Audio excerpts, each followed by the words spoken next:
Welcome, seekers of knowledge. Welcome, seekers of knowledge, you in whom words ignite the lanterns of consciousness, and whose souls are quenched by the wellspring of wisdom.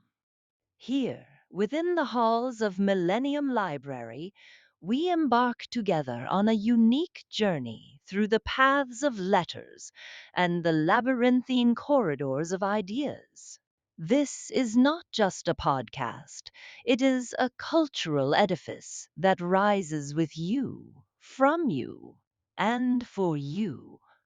We are here to revive the worlds of novels, to delve into the depths of stories, and to present you with the treasures of classic literature, transcending the boundaries of time and space.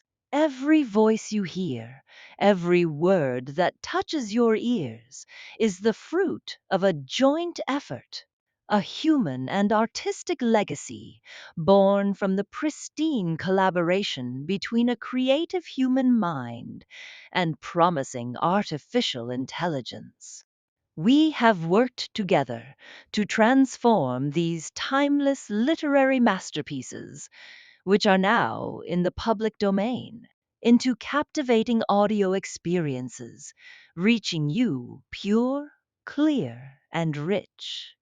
This work, in all its details, is the property of Millennium Library.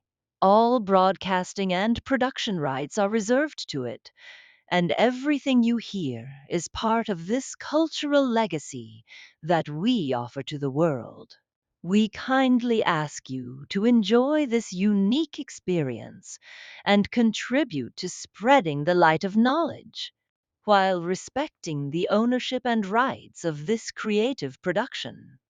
Millennium Library, where human and artificial intelligence meet to create an enduring legacy. Join us now in this great auditory adventure.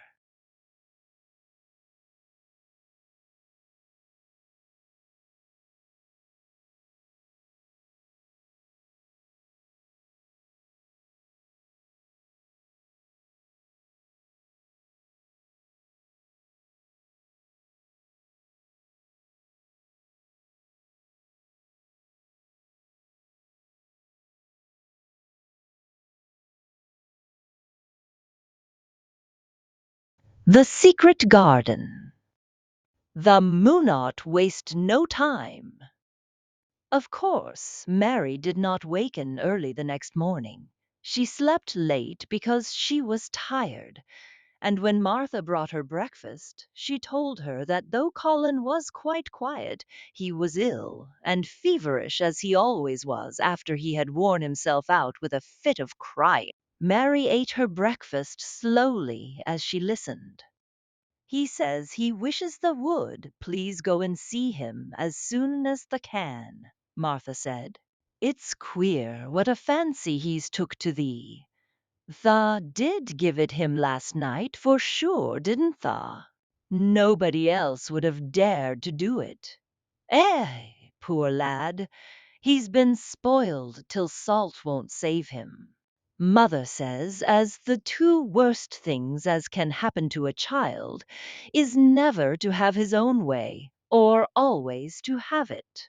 She doesn't know which is the worst. Tha was in a fine temper thyself, too. But he says to me when I went into his room, "Please ask Miss Mary if she'll please come and talk to me."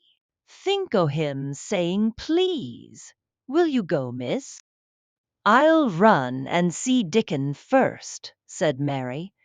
"No, I'll go and see Colin first, and tell him I know what I'll tell him," with a sudden inspiration. She had her hat on when she appeared in Colin's room, and for a second he looked disappointed. He was in bed. His face was pitifully white, and there were dark circles round his eyes. "I'm glad you came," he said. "My head aches and I ache all over because I'm so tired. Are you going somewhere?" Mary went and leaned against his bed. I won't be long, she said. I'm going to Dickon, but I'll come back. Colin, it's something about the garden. His whole face brightened, and a little color came into it. Oh, is it? He cried out. I dreamed about it all night. I heard you say something about gray changing into green, and I dreamed. I was standing in a place all filled with trembling little green leaves, and there were birds on nests everywhere, and they looked so soft and still. I'll lie and think about it until you come back. In 5 minutes, Mary was with Dickon in their garden. The fox and the crow were with him again, and this time he had brought 2 tame squirrels. I came over on the pony this morning, he said. Eh, he is a good little chap, Jump is. I brought these 2 in my pockets. This here one he's called Nut, and this here other one's called Shell. When he said Nut, one squirrel leaped onto his right shoulder, and when he said Shell, the other one leaped onto his left shoulder. When they sat down on the grass with Captain curled at their feet, Soot solemnly listening on a tree, and Nut and Shell nosing about close to them, it seemed to Mary that it would be scarcely bearable to leave such delightfulness. But when she began to tell her story, somehow the look in Dickon's funny face gradually changed her mind. She could see he felt sorrier for Colin than she did. He looked up at the sky and all about him. Just listen to them, birds the world seems full of 'em all whistlin' and pipin', he said. Look at 'em dartin' about, and hearken at 'em callin' to each other. Come springtime, seems like as if all world's callin'. The leaves is uncurlin' so you can see 'em, and my word, the nice smells there is about. Sniffing with his happy turned up nose, and that poor lad Lion shut up and seein' so little that he gets to thinkin' o' things as sets him screamin'. My, we mun get him out here. We mun get him watchin' and listenin' and sniffin' up the air, and get him just soaked through wi' sunshine. And we munno lose no time about it. When he was very much interested, he often spoke quite broad Yorkshire, though at other times he tried to modify his dialect so that Mary could better understand. But she loved his broad Yorkshire, and had in fact been trying to learn to speak it herself. So she spoke a little now.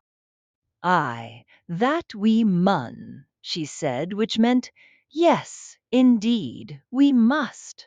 I'll tell thee what us'll do first, she proceeded, and Dickon grinned, because when the little wench tried to twist her tongue into speaking Yorkshire, it amused him very. He's took a gradely fancy to thee. He wants to see thee, and he wants to see Soot and Captain. When I go back to the house to talk to him, I'll ax him if the canna come and see him tomorrow mornin', and bring the creatures wi' thee, and then in a bit, when there's more leaves out, and happen a bud or 2, we'll get him to come out, and tha shall push him in his chair, and we'll bring him here and show him everything. When she stopped, she was quite proud of herself. She had never made a long speech in Yorkshire before, and she had remembered very well. Tha mun talk a bit o' Yorkshire like that to Mester Colin, Dickon chuckled. ta'll make him laugh, and there's nowt as good for ill folk as laughin' is. Mother says she believes as half a hour's good laugh every mornin' 'ud cure a chap as was makin' ready for typhus fever. I'm going to talk Yorkshire to him this very day, said Mary, chuckling herself. The garden had reached the time when every day and every night it seemed as if magicians were passing through it, drawing loveliness out of the earth and the boughs with wands. It was hard to go away and leave it all, particularly as Nut had actually crept on to her dress, and Shell had scrambled down the trunk of the apple tree. They sat under and stayed there looking at her with inquiring eyes. But she went back to the house, and when she sat down close to Colin's bed, he began to sniff, as Dickon did, though not in such an experienced way. "You smell like flowers and fresh things," he cried out quite joyously. "What is it you smell of? It's cool and warm and sweet all at the same time." "It's th' wind from the moor," said Mary. "It comes o' sittin' on the grass under a tree wi' Dickon and we, Captain and Soot and Nut and Shell. It's springtime, and out o' doors and sunshine, as smells so gradely." She said it as broadly as she could, and you do not know how broadly Yorkshire sounds until you have heard someone speak it. Colin began to laugh. "What are you doing?" he said. "I never heard you talk like that before. How funny it sounds." "I'm givin' thee a bit o' Yorkshire," answered Mary triumphantly. "I canna talk as gradely as Dickon and Martha can, but tha, sees I, can shape a bit. Doesn't tha understand a bit o' Yorkshire when tha hears it? And tha, a Yorkshire lad, thysel bred and born? Eh, I wonder tha'rt not ashamed o' thy face." And then she began to laugh too, and they both laughed until they could not stop themselves, and they laughed until the room echoed, and Mrs. Medlock, opening the door to come in, drew back into the corridor and stood listening, amazed. "Well, upon my word," she said, speaking rather broad Yorkshire herself, because there was no one to hear her, and she was so astonished. "Whoever heard th' like? Whoever on earth would ha' thought it?" There was so much to talk about.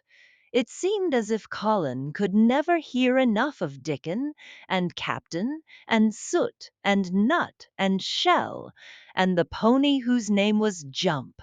Mary had run round into the wood with Dickon to see Jump. He was a tiny little shaggy moor pony, with thick locks hanging over his eyes, and with a pretty face and a nuzzling velvet nose. He was rather thin, with living on moor grass, but he was as tough and wiry as if the muscle in his little legs had been made of steel springs. He had lifted his head and whinnied softly the moment he saw Dickon, and he had trotted up to him and put his head across his shoulder. And then Dickon had talked into his ear, and Jump had talked back in odd little whinnies and puffs and snorts. Dickon had made him give Mary his small front hoof and kiss her on her cheek with his velvet muzzle. "Does he really understand everything Dickon says?" Colin asked. "It seems as if he does," answered Mary. "Dickon says anything will understand if you're friends with it for sure, but you have to be friends for sure." Colin lay quiet a little while, and his strange grey eyes seemed to be staring at the wall. But Mary saw he was thinking. I wish I was friends with things, he said at last, but I'm not. I never had anything to be friends with, and I can't bear people. Can't you bear me? Asked Mary. Yes, I can, he answered. It's funny, but I even like you. Ben Weatherstaff said I was like him, said Mary. He said he'd warrant we'd both got the same nasty tempers. I think you are like him, too. We are all three alike, you and I and Ben Weatherstaff. He said we were neither of us much to look at, and we were as sour as we looked. But I don't feel as sour as I used to before I knew the Robin and Dickon. Did you feel as if you hated people? Yes, answered Mary, without any affectation. I should have detested you if I had seen you before I saw the Robin and Dickon. Colin put out his thin hand and touched her. Mary, he said, I wish I hadn't said what I did about sending Dickon away. I hated you when you said he was like an angel, and I laughed at you, but perhaps he is. Well, it was rather funny to say it, she admitted frankly, because his nose does turn up and he has a big mouth and his clothes have patches all over them and he talks broad Yorkshire.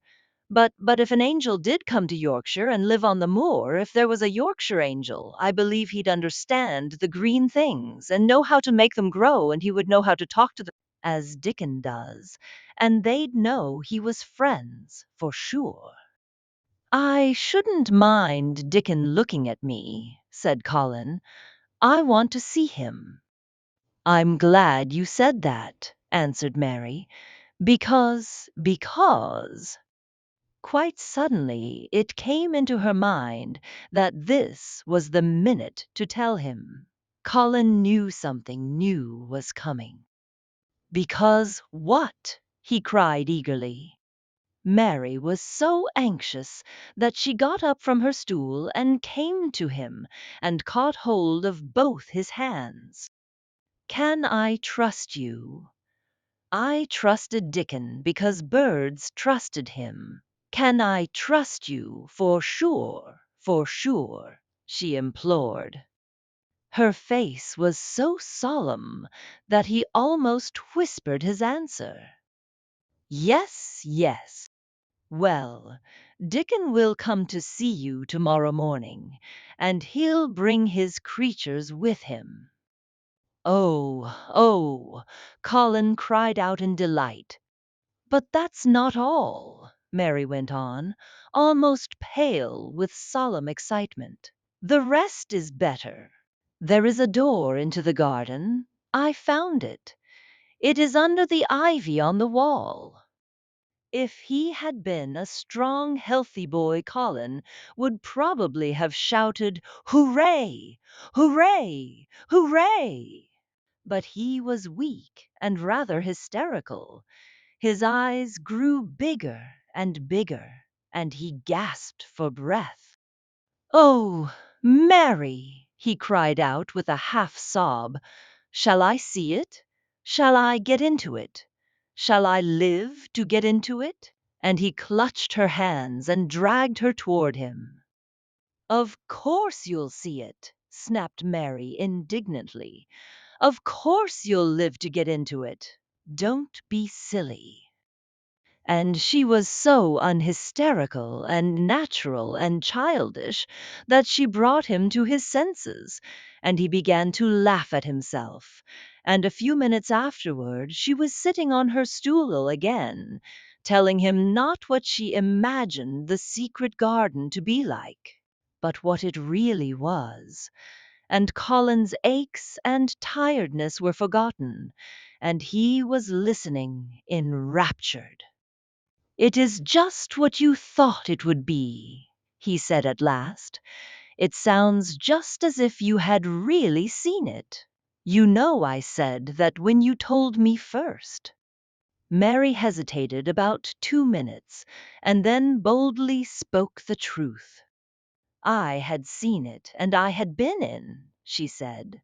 I found the key and got in weeks ago.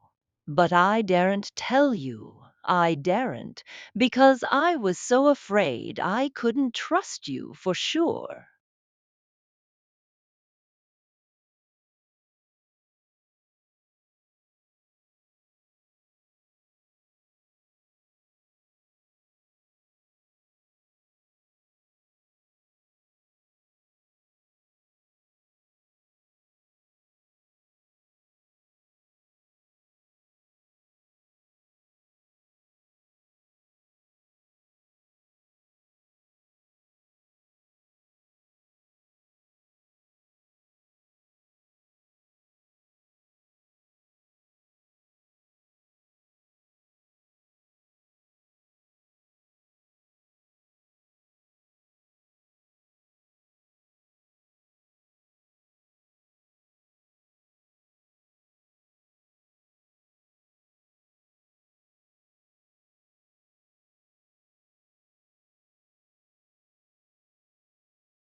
Conclusion of our journey.